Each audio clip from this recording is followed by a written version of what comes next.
Olá, leitores e leitoras, tudo bem com vocês? Meu nome é Isadora Riner, esse aqui é o canal Batalhas Literárias. E hoje, nesse clima mais friozinho, delícia, obrigado, senhor, pela melhor época do ano, nós viemos falar sobre um livro que eu tô muito ansiosa pra falar já faz um baita tempo, que é Minha Culpa, da Mercedes Ron, ok? Então, Bia, roda a vinheta e já já a gente vai voltar com a resenha desse livro. Olá, leitores e leitoras! Esse vídeo, como sempre, vai ser dividido em 4 partes, sendo sinopse, considerações iniciais, spoilers e considerações finais. Lembrando, gente, que na seção de spoilers, a Bia, minha maravilhosa editora, vai colocar aqui um timestamp para você poder pular se quiser. Então não te preocupes, tá bom? Que se tu não quiser spoiler, tu não vai receber. Então vamos para sinopse. Antes de eu começar, tu aí, tô vendo tu visualizar o meu vídeo, eu tô vendo tu assistir e eu tô vendo tu não curtir, tu não se inscrever aqui. Entendeu? Tu não ativar o sininho pra receber as notificações de quando que sai vídeo novo. Eu tô te vendo. Toma vergonha nessa tua cara que é de graça, entendeu? Se fosse pago, eu nem ia te cobrar de vir aqui se inscrever e curtir. Mas não é. É de graça. Toma vergonha nessa tua cara, essa lafrária. Sua safada. Vamos para as novas. Noah Morgan leva uma vida tranquila com a mãe em Toronto, no Canadá. Ao passar férias em um cruzeiro, sua mãe conhece um advogado misterioso e endinheirado da Califórnia com quem se casa. As duas precisam, então, se mudar para Los Angeles a fim de morar com a nova família. E para isso, Noah deixa toda a sua vida antiga para trás. Ao chegar à mansão que será seu novo lar, ela conhece Nicholas, um universitário de 21 anos com olhos hipnotizantes e que por acaso é seu meio-irmão. No início, eles não parecem se dar muito bem, em especial quando Noah descobre sobre a vida secreta do Nick, repleta de rachas automobilísticos e lutas clandestinas. Mas há um elemento com o qual ambos não contavam e que nenhum deles consegue controlar. Uma atração física, poderosa, vira a vida dos dois de pernas para o ar. Será que Nick e Noah vão ser capazes de resistir à tentação? Essa é a sinopse. Peguei aqui o meu roteiro. Gostaria também de falar que eu quero fazer um vídeo comparando livro versus filme de Minha Culpa. Porque assim, eu conheci isso aqui pelo filme. Eu fui assistir o filme. Aí eu assisti o filme e pensei, caraca, vou ter que ler o livro. Li o livro, pensei, caraca, preciso fazer vídeo sobre. Vocês vão entender. Quem já tá comigo aqui desde o começo, desde a época dos desafios de vinagre, que inclusive tem gente me pedindo, porque vocês acham que gostam de me ver passando uma leve azia, uma gastrite, né? Sabe, né? Que eu gosto de trazer esses assuntos meio Chernobyl. Vamos lá, então, para considerações iniciais. Então, a gente tem a nossa personagem principal, que se chama Noah. Ela tem 17 anos e ela é aquela típica adolescente angustiada. Quando eu conheci a Noah, eu meio que lembrei da cena da Bella segurando os 2 cactos assim, ó. Tá? É meio angustiada, assim, tá? Então ela tá se mudando de Toronto pra Califórnia, como a gente viu ali, por conta de William Leister, que é esse advogado, CEO, assim, levemente milionário, tá? E o novo marido da mãe dela, que no caso é um casamento a bordo muito estranho. Por quê? Porque ela vai nesse cruzeiro, e aí lá nesse cruzeiro ela conhece o William Leister. E eles se casam no cruzeiro que eles se conheceram, que tinha duração de 1 mês. Ela resolve que ela vai se mudar pra ir morar com o William Leister, com quem a filha dela, inclusive, teve, tipo, sei lá, 2, 3 interações, talvez. Para de ser doida! Largar tudo que ela e a filha conhecem por causa de um macho que ela conheceu em 1 mês, e casou, que é relativamente bonito, rico e que te trata bem. Se bem que eu não julgo, não. Eu falei igual. Deixa de ser safada. Eu não tô sendo safada! Então, a mãe da Noah, né, ela alega muito pra Noah esse lance das possibilidades que ela nunca conseguiu dar pra Noah. Então, tipo, a possibilidade de uma vida melhor, de uma vida financeira melhor, de estudos melhores. Só que a Noah é aquela adolescente angustiada, putíssima com a vida, e ela fala, mas eu não queria que alguém pagasse pela minha faculdade. Minha filha, quando o boleto da faculdade começa a chegar, tu queria sim. Tu tem 17 anos. Entendeu? Com licença. Tu não sabe o que é a tristeza de pagar um boleto? Vou seguir. Então, a Noah, ela também tem que deixar tudo pra trás, não é só a mãe dela, né? E aí, isso inclui todos os amigos dela, inclusive a melhor amiga dela de infância. O vôlei, ela fazia parte de uma equipe lá de vôlei que inclusive era campeã do não sei o que das quantas lá. E o Dan, que é o equivalente ao Chad, que é o típico jogador de futebol americano do time dos Estados Unidos, sabe? Que tem o nerd e o jogador, é o jogador. Então, é o Dan. Então ela tem que deixar isso pra trás, só que eles concordam com o relacionamento à distância. 17 anos. Ela fica revolta. Aí, além do padrasto, a Noah também vai ter que conviver com o irmão postiço, que é o Nicholas, carinhosamente chamado de Nick, que ela não conheceu ainda, né? Tudo que ela sabe é que ele é filho do William Leinster e que provavelmente ele é um pirralho mimado, insuportável, filhinho perfeito. Só que ela tá pra conhecer ele agora, porque eles se mudam e aí ela desce pra fazer um sanduba, né? Ela tinha uma fome de viagem. E aí ela conhece o Nick e adivinha? Ele é um babaca. Ele é o famoso bad boy, bonitão, com aquelas camiseta meio grudada, que são uma coisa que tá sempre descrito. Ele tá com umas camisetas que se grudam nos músculos dele, entendeu? Mas na frente dos pais, no caso do pai e da madrasta, né? Ele é o filho perfeito. Um anjo enviado pelo próprio Senhor. Aí nesse dia tem um jantar em família. Aê! Todo mundo feliz, hein? Jantar em família, galera. Jantar em família. Eu acho que nessa parte é interessante falar. Os capítulos se alternam. Então, um capítulo a gente ouve pela Noah e o outro pelo Nick. Aí tu já consegue ver que a Noah odeia o Nick e diz que os olhos dele são bonitos e que o corpo dele é sensacional. E o Nick fala que a Noah é uma pirralha, mimada, insuportavelmente chata, mas que ninguém nunca tratou ele assim antes. Ele está em choque. Calma, piora, calma. Daí, eles vão nesse jantar, que é pra ser um jantar mais chiquinho, assim. E aí, a Noah, por mais que a mãe dela tenha feito literalmente um closet inteiro pra ela, cheio de roupas novas de marca, tipo Gucci, Prada, ela vai lá e ela coloca o vestido dela do Ramone. Porque ela não é como as outras garotas. Ela não usa sal, ela não usa maquiagem, ela gosta de rock e, portanto, ela é tão menos superficial que as outras meninas. Te digo mais nada. Aí, nesse jantar, gera uma leve discussão que leva o Nick, virei uma ovelha, que leva o Nick a querer ir embora e a Noah também. O Nick, então, vai dar uma carona pra Noah. Só que aí no carro, eles discutem, porque é óbvio. E aí o Nick faz a coisa mais saudável que eu já vi na minha vida. Que é, ele larga ela no meio da rua, de noite, sozinha. Tipo assim, como se fosse na BR, largar na BR. Enfim, ela fica ali um pouco desesperada, porque ela tá sozinha, né? Só que aí ela pega carona com um desconhecido. A menina não tem senso nenhum de perigo. Ela não tá sozinha na rua, como ela tá sem bateria no celular e, portanto, impossibilitated de falar com alguém. Como ela pega carona com um desconhecido que ela nunca viu na vida, com um aleatório, entendeu? E esse aleatório conhece o Nick, no caso, e aí leva ela pra essa festa que o Nick está, porque o Nick disse que ia estudar com um colega, ela ia fazer um trabalho com um colega. Eu e as minhas amigas sabemos que a gente se encontrava no sábado à noite pra comer pipoca em casa. E é óbvio, a gente nunca fazia nada. Então, né, ela vai pra essa festa. Chegando lá, é uma festa meio Velozes e Furiosos, assim. Tem as meninas de micro-roupa dançando. Ah, não, e aqui, ó, dançando. Dança de menina branca. Só que... Bota a mão, mas não segura nela, ó. Dança com ela, ó. Mas não toca nela, ó. E aí, ela vê aquele cenário e pensa, o que eu tô fazendo aqui, Jesus? Aí ela vê o Nick, que tá rodeado de uma galera, e ela descobre que ele é meio que, tipo, chefe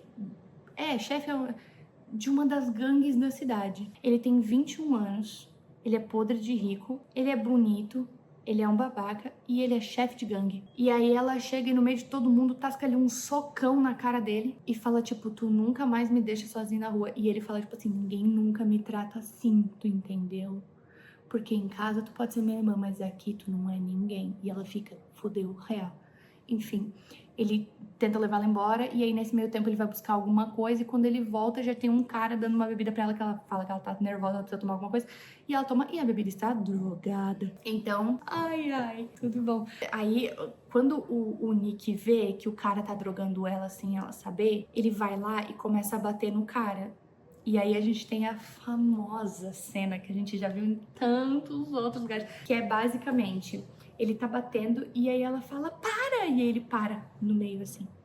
Do tipo assim, somente a voz dela conseguiu parar a raiva dele. Parou! Gabriel, sai daqui, na moral, velho! Sai daqui! Caio! Que isso? Respira!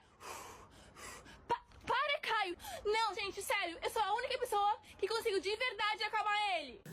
O que é esse livro? Tá. Daí o Nick leva ela pra casa e aí descobre do TEPT que ela tem, né? Transtorno de estresse pós-traumático, no caso. Quando ele vai desligar a luz e ela fala que ela quer ficar com a luz acesa e ele vê uma cicatriz lá no corpo dela, enfim. Aí a Noah, ali pra frente, tenta se entender naquele mundo ali, estranho, tendo aquela famosa crise de enemies, começando com enemies, sem o lovers ainda, com o Nick, que é perigoso. Mas aí, ela descobre que o Nick participa de rachas, não rachas, entendeu? Rachas. Ele participa de racha e pior que isso, ele descobre que o Dan tá traindo ela com a melhor amiga dela. Aí a Noah vai pro racha porque ela quer encher os cornos e esquecer da traição, porque ela quer meio que se vingar. E aí ela quer esquecer do chifre. E é nessa hora que a coisa começa a acontecer. Porque já existe uma atração, mas ela ainda é encoberta pelo ódio que eles sentem um pelo outro. E aí ela conhece o Ronnie, que é o chefe da gangue rival do Nick. E ele é um ex-presidiário que vai competir no racha contra o Nick. E aí, nessa festa, nessa meio festa, meio racha, é bem Velozes e Furiosos, galera. A Noah faz amizade com a Jenna, que é uma amiga do Nick também. A Noah fica louca. Aí assim, a gente tem a Noah bêbada.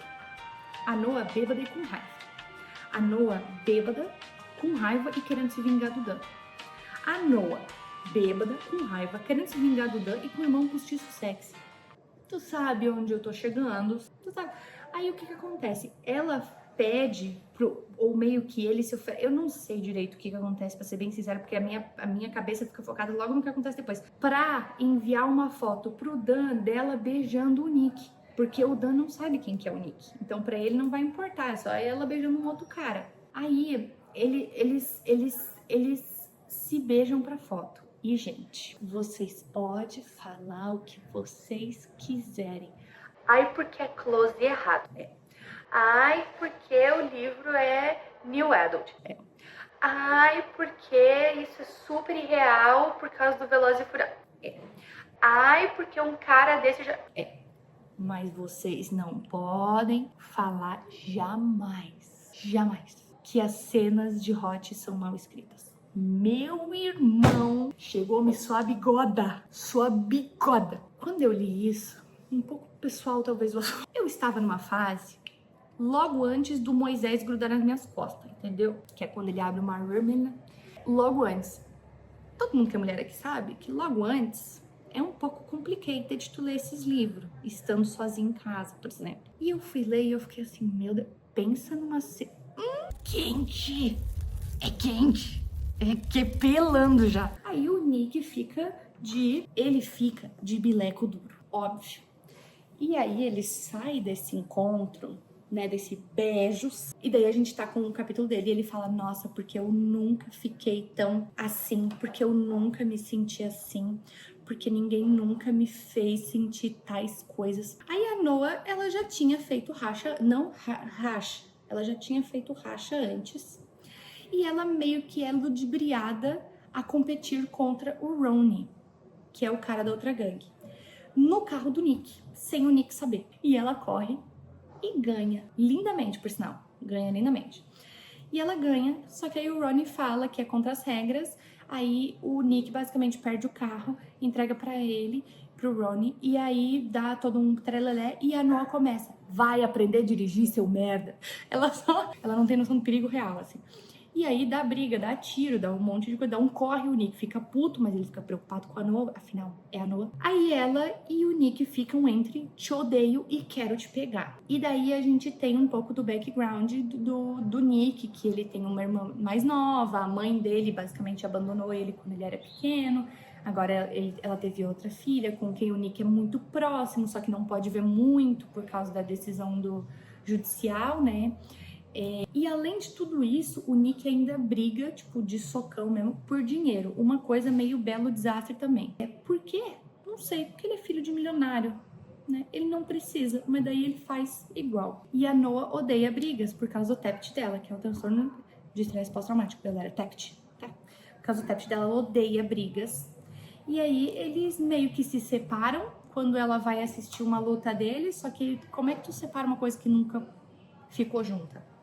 É um pouco estranho. E daí o Dan vai visitar a Noah e vai pedir outra chance. Só que aí a Noah e o Nick, eles criam esse plano pra ficarem, tipo, juntos na frente do Dan, pro Dan ver que ela seguiu em frente e ir embora, só que escondido dos pais, porque eles não podem saber, porque afinal, né, eles são irmãos postiços. Eu prefiro realmente não lembrar dessa parte da história. Pra mim, essa parte da história para... Calma, considerações finais, calma. Daí acaba o teatro e a Noah começa a sair com o Mário, que é o oposto do Nick. Só que o Nick fica com ciúmes, grande reação de todos nós quando vemos o Nick com ciúmes. E ele tenta entrar no caminho dos dois ficarem juntos e tal. E aí agora, o que acontece? Porque a Noah começa a receber algumas cartas com ameaças. E ela acha que vem do Ronnie, porque o Ronnie prometeu vingança. E aí cada vez tá mais perigoso, o universo do Nick é muito perigoso, só que também ninguém pode saber. O passado da Noah é extremamente traumático, então também já é um problema. Mas enfim, o que vai acontecer? Se tu quer saber, tu vai continuar assistindo nesse exato momento que a gente vai entrar na gestão de spoilers! Não quer ver spoilers? Bia, timestamp, favor pular para o final dessa timestamp aqui. A Bia coloca uma faixinha que vai enchendo. Quando ela estiver cheia, acabou os spoilers. Ok? Então, spoilers. Então, galera, obviamente, a Noah termina com o Mário para ficar com o Nick. Que dúvida, né? O TEPT da Noah é porque o pai da Noah, que era um piloto da NASCAR, por isso que ela sabe dirigir, e aí ele sofreu um acidente muitos anos atrás, machucou a perna, lá, quando não podia mais competir, ele ficou violento, bêbado, não sei o quê. Ele batia na mãe da Noah e tentou matar a Noah. Então, tenso. As cartas das ameaças, quem tá mandando é o pai da Noah que foi solto. Ele tava preso porque tentou matar ela, né? Mas ele foi solto e aí ele tá mandando esse negócio, entendeu? Pois então. Aí o Nick e a Noah ficam juntos, escondidos dos pais, porque não pode, né? E aí o pai da Noah chega em certo ponto lá, ele está trabalhando com o Ronnie, porque eles eram colegas de cela. E aí eles sequestram a Noah pra meio que se vingar, porque foi a Noah que acabou com a vida dele, né? Foi a Noah que, tipo, porque ela sobreviveu, porque ela, sei lá, fez qualquer coisa, ele foi preso, então ele destruiu a vida dele. Enfim, eles conseguem resgatar a Noah e termina com os dois juntos e o Nick se mudando pra eles poderem ficarem juntos, porque na casa dos pais ali é um pouco mais complicado, então ele quer se mudar pra um outro apartamento para que eles possam ficar juntos. Então é assim que acaba o livro. É um pouco caótico, mas é assim que acaba o livro. Ah não, peraí, antes de acabar a sessão de spoilers, ele tira a virgilidade dela também. Tá, é uma cena um pouco constrangedora, mas ao mesmo tempo é uma cena legal, só que é uma cena que, pra mim, acontece meio rápido demais, assim, que a gente até entende, né, que às vezes é um pouco rápido, né, por causa da emoção, né, mas enfim, é isso aí. Considerações finais. Gente, se tu já assistiu o filme e tu não quer esperar o meu vídeo chegar, né, sobre livro versus filme, saiba que o filme é totalmente diferente do livro. Totalmente.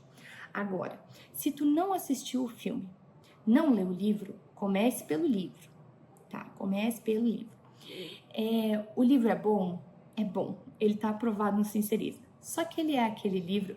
Eu acho que eu gostei muito do livro por um motivo muito específico. Ele me lembrou os primeiros livros de New Adult que eu lia quando eu era adolescente. Uma coisa meio Belo Desastre, uma coisa meio...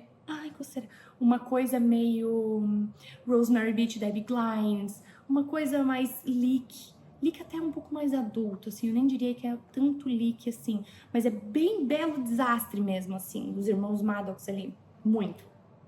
Então eu acho que o grande lance desse livro é que parece que a Mercedes Ron, que é a escritora, ela pegou Velozes e Furiosos, Belo Desastre, um pouquinho de Crepúsculo. Meu querido, meu irmão, até da Penelope Ward, misturou tudo numa salada de fruta e fez assim, ó.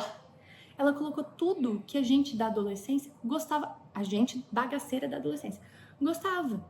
Então, acho que é legal, sim, é um livro legal de ler, mas é um livro de relaxar para ler. Não é um livro que tu vai ler, tipo, nossa, tô esperando um super aprofundamento. Não, não é esse tipo de livro, mas é um livro muito legal.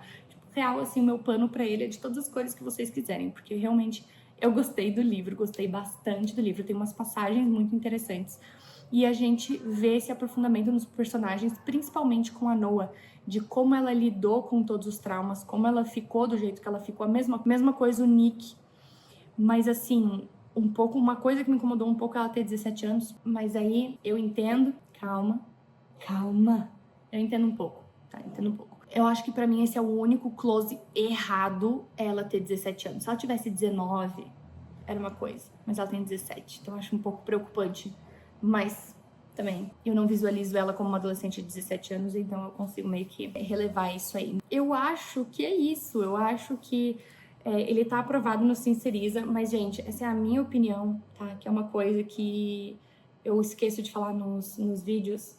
Isso aqui representa a minha opinião, a minha leitura, a minha interpretação da leitura.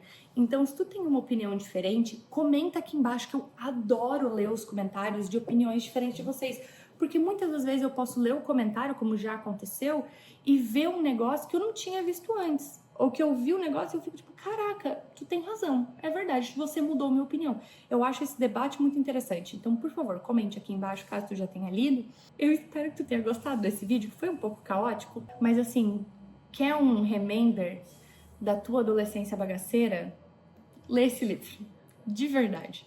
Ele é extremamente caótico, eu particularmente achei ele bem interessante, achei ele bem legal. Eu achei ele bem interessante, achei ele bem legal, tá? Mas muito obrigada por ter assistido até aqui. Um grande beijo no teu coração. Tchau, minhas tracinhas, e até o próximo vídeo.